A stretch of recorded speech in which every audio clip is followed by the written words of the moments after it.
Better buckle up. Today we're going to be discussing who the two witnesses are. And did you know they're already here? Yes, the two witnesses of the book of Revelation in chapter 11 are already here.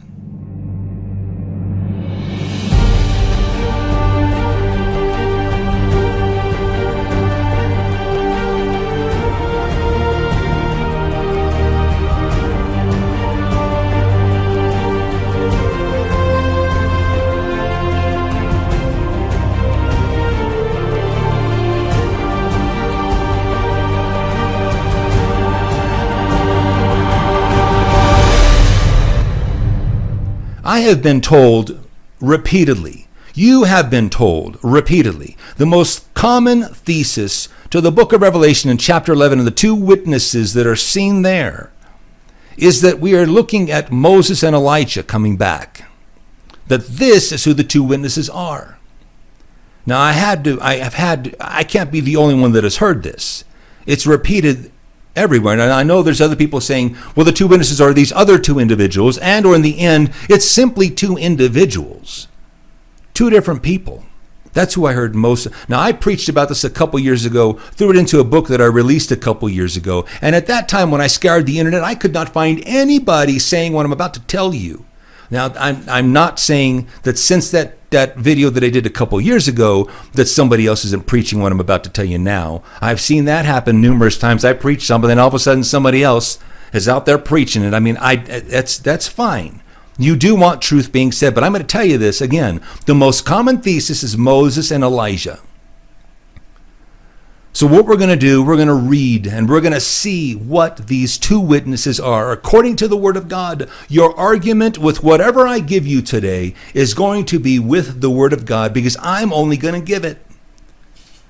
You can figure the rest out on your own, what I don't give it. Anyway, we're going to start at Revelation 11. We're going to start at verse 3. First two verses don't really apply. But here's where the remaining of the chapter does begin speaking about the two witnesses. Verse 3, and I will give power unto my two witnesses, and they shall prophesy 1,260 days, clothed in sackcloth. Now, if the verse and everything about the two witnesses ended there, I would be fine that this is probably very likely, could simply maybe be two individuals. It would be an argument that would be very weak if someone was to try and say that it was not two individuals. It would probably likely be two individuals. The problem is these two witnesses aren't simply two witnesses. They're not. You go to the next verse. Listen to what it says the two witnesses are. Verse 4, these are the two olive trees and the two candlesticks standing before the God of the earth. Did you hear that? The two witnesses are, listen, I'll say it again. These are the two olive trees and the two candlesticks standing before the God of the earth. That's the two witnesses.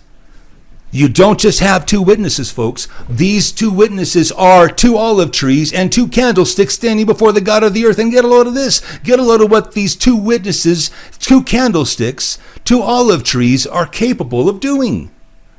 Verse 5, and if any man hurt them, fire proceedeth out of their mouth and devoureth their enemies. And if any man hurt them, he must in this manner be killed.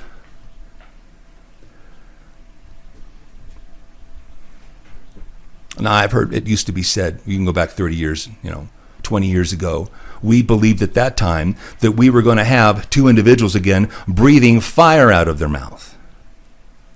Fire coming out of somebody's mouth, folks, is an impossibility, and it's never going to happen. Now, some people, I know, there are some people that have understood that this will, people aren't, two guys or two people are not going to be breathing fire out of their mouth. And they've got that because it's it's crazy. It's not going to happen.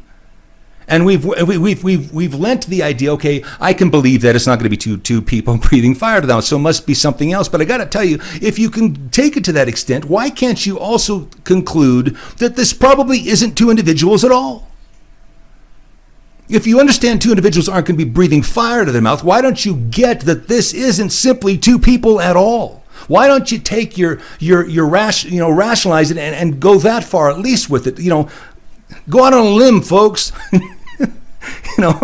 Just give it a whirl. This is not two people.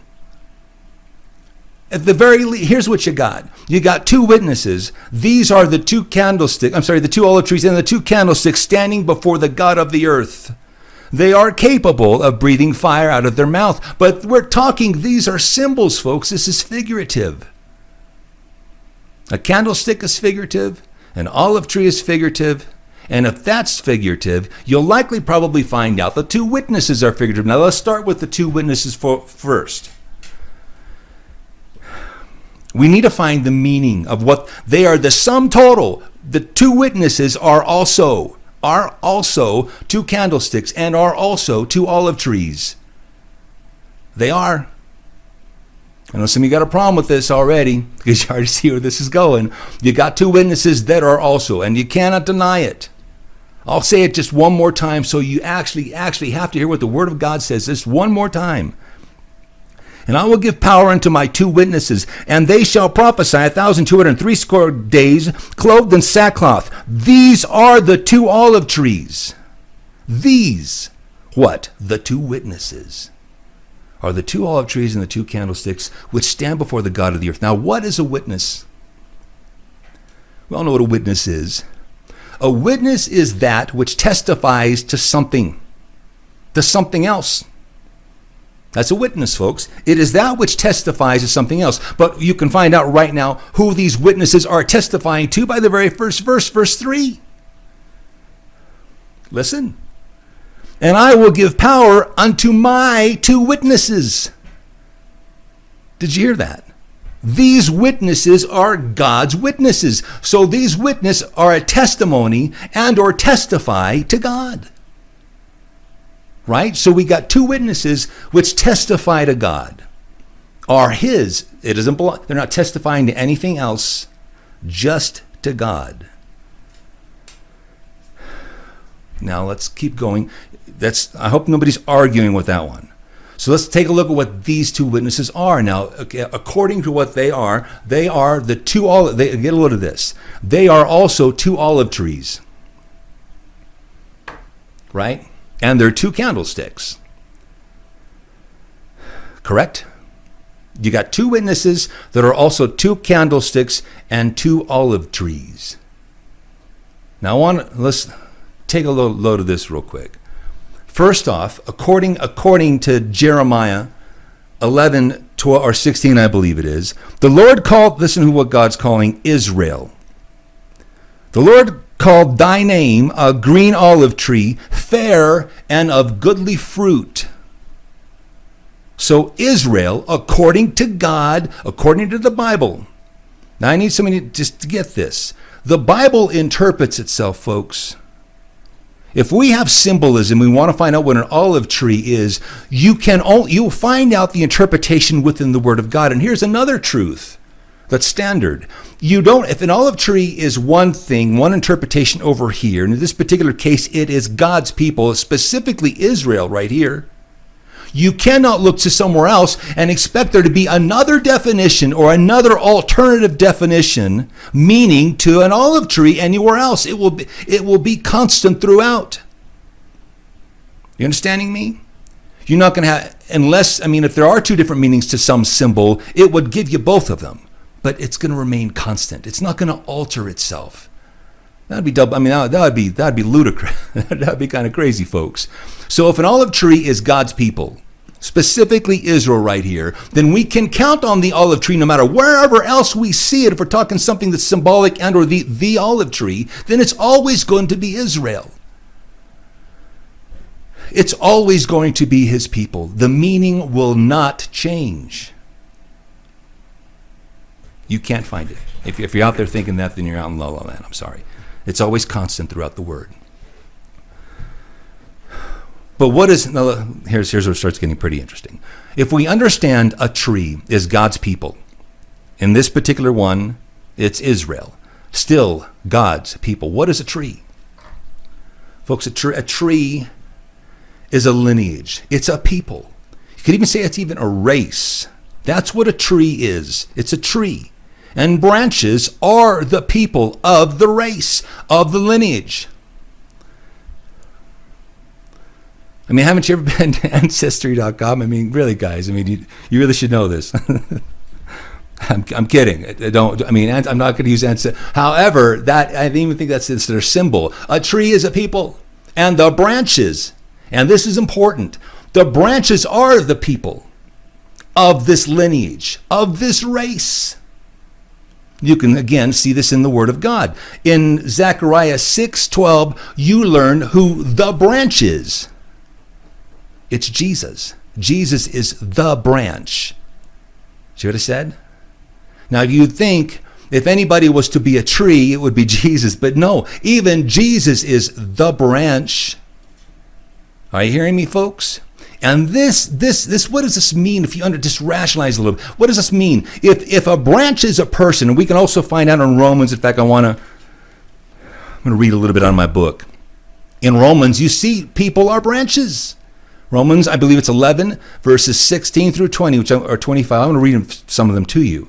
You can see the people are the branches. But again, the point I'm trying to make. If a tree is a lineage and branches are people, we don't have two witnesses that are also two olive branches. Did you hear what I said? We don't have two branches here, do we? No, we have a whole tree. If they were individuals, if these were two people, you would have two branches. I'm sorry. I mean, I know that's hard for some of you to swallow, considering many of you have a dog in the fight. Again, let the Word of God interpret itself for you. Let it speak to you, folks. I know some of you just have to have it be two people. And yet we don't have two branches here in the least. Romans 11, let's start at verse 16. Now, I don't know if I'm going to go all the way through 25, but I can make my point simply by some of these very first verses. For if the first fruit be holy, the lump is also holy. And if the root be holy, so are the branches of the tree. And if some of the branches be broken off, and thou being a wild olive tree, now get a load of this. There are two types of olive trees. And here we learn inside this chapter, we learn the people who get saved are the wild olive tree and get grafted into an olive tree. Thou being a wild olive tree, were grafted in among them, and thou partakest of the root and the fatness of the olive tree. Boast not against the branches, because if thou boast, thou bearest not the root, but the root thee. And wilt thou say then, the branches were broken off, that I might be grafted in? Well, because of unbelief they were broken off. And we're talking again branches, folks. Grafted into an olive tree. Branches, now you can keep reading, there's more. For if God spared not verse 21, for if God spared not the natural branches, take heed, lest he also spare not thee. Drop down to verse 24, and were grafted contrary to nature to a good olive tree, how much more shall these, which be the natural branches, be grafted into their own olive tree? Bottom line, a tree is a lineage of people, God's people, but the branches are the people itself. That's the Bible. Your argument is with the Bible, and if you can't handle that, run over to Ancestry.com. Sorry. Hey, I got to have fun every now and then. I got to have some fun.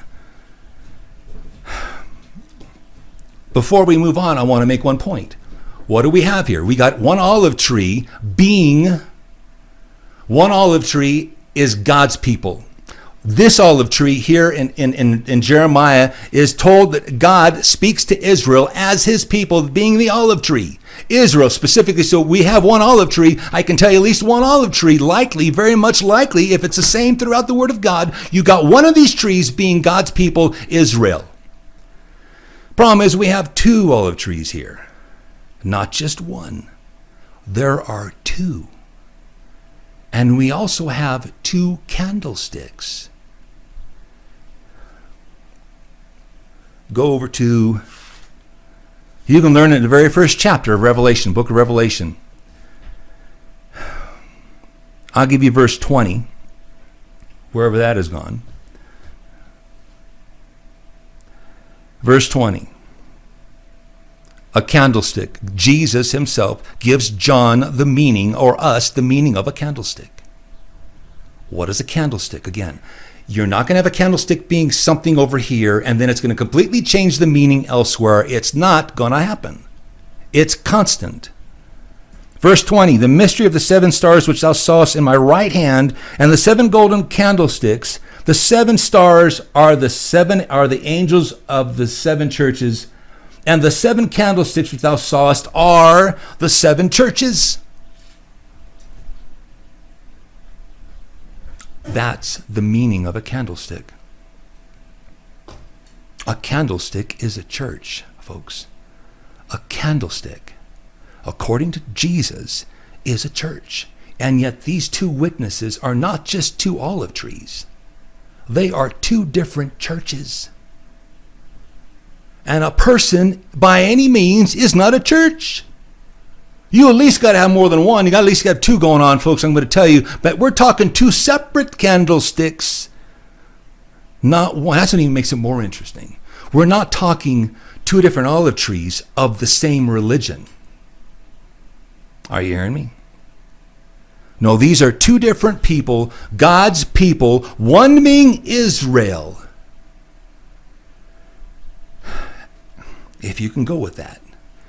And 2 different churches, which I would have to say Israel is its own church.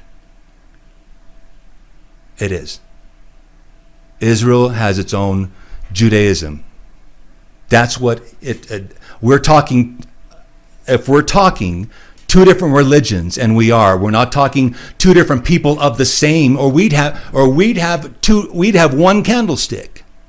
Did you hear what I said?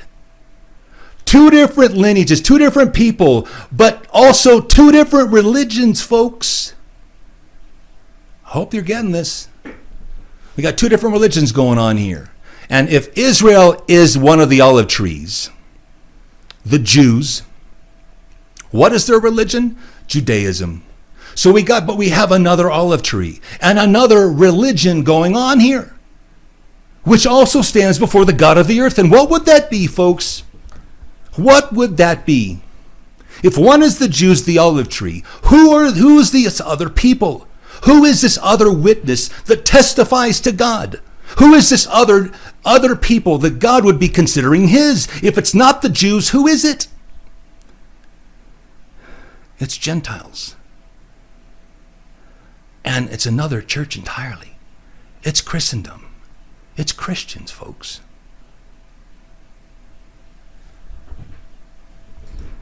Are you hearing what I'm saying? That's the 2 different religions. Christendom, Christians, and Judaism.